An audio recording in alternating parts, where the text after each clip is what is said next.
Assalamualaikum warahmatullahi wabarakatuh. Perkenalkan, nama saya Pedia Sintanora dengan NIM 211250084 dari Lokal 2C Prodi Pendidikan Islam Anak Usia Dini. Di sini saya akan menjelaskan beberapa materi tentang behaviorisme, kognitivisme, dan pendidikan.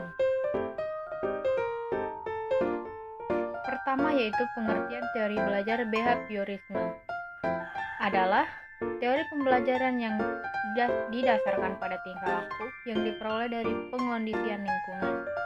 Behaviorisme atau aliran perilaku juga disebut sebagai perspektif belajar adalah filosofi dalam psikologi yang berdasar pada proposisi bahwa semua yang dilakukan organisme termasuk tindakan, pikiran, atau perasaan dapat dan harus dianggap sebagai perilaku.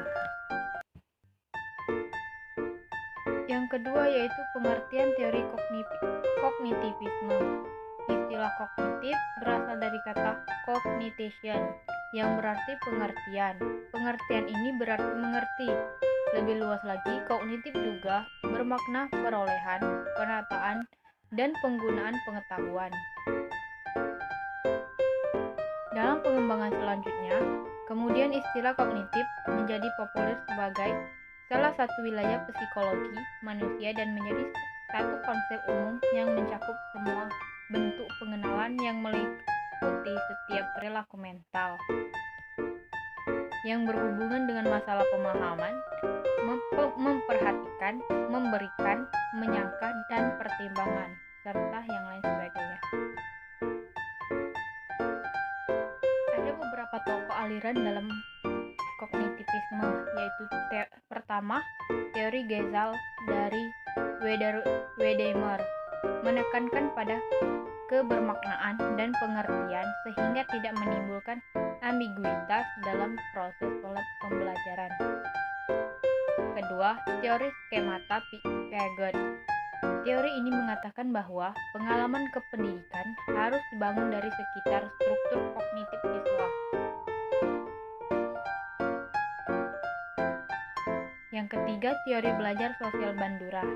Bandura mempercayai bahwa model dan akan mempunyai pengaruh yang paling efektif apabila mereka dianggap atau dilihat sebagai orang yang mempunyai kehormatan, kemampuan, status tinggi, dan juga kekuatan, sehingga dalam banyak hal, seorang guru bisa menjadi model yang paling berpengaruh.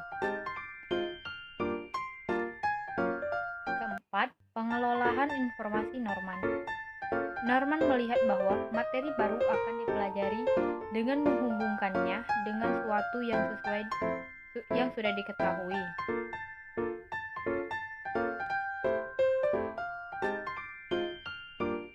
Materi yang ketiga yaitu pendidikan. Pendidikan adalah suatu proses pembelajaran melalui pengetahuan, keterampilan, dan kebiasaan kelompok orang yang ditransfer dari satu generasi ke generasi berikutnya melalui pembelajaran, pelatihan, dan penelitian. Pendidikan sering terjadi di bawah bimbingan orang lain, tetapi juga memungkinkan secara otodidak atau belajar sendiri. Fungsi pendidikan itu sendiri terdiri dari mempersiapkan anggota masyarakat untuk mencari nafkah, kedua mengembangkan bakat seseorang demi kepuasan pribadi dan bagi kepentingan IBN. Ketiga, melestarikan kebudayaan. Keempat, menanamkan keterampilan.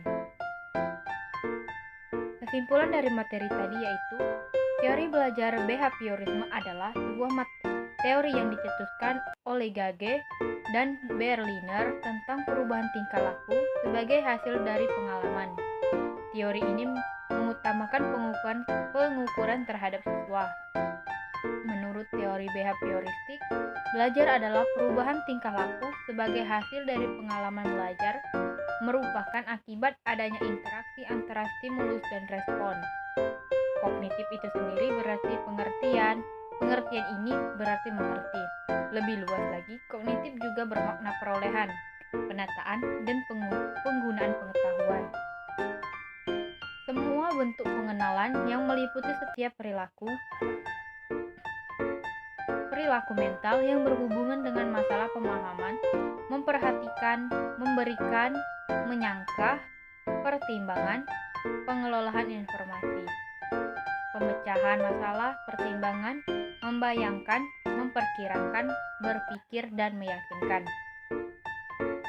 Teori kognitif ini berpendapat bahwa belajar tidak sekedar melibatkan hubungan antara stimulus dan respon, dan pendidikan adalah suatu proses pembelajaran melalui pengetahuan, keterampilan, dan kebiasaan kelompok orang yang ditransfer dari suatu generasi ke generasi berikutnya melalui pengajaran, pelatihan, dan penelitian. Mungkin itu materi yang dapat saya sampaikan. Lebih dan kurang saya mohon maaf. Akhir kata, wassalamualaikum warahmatullahi wabarakatuh.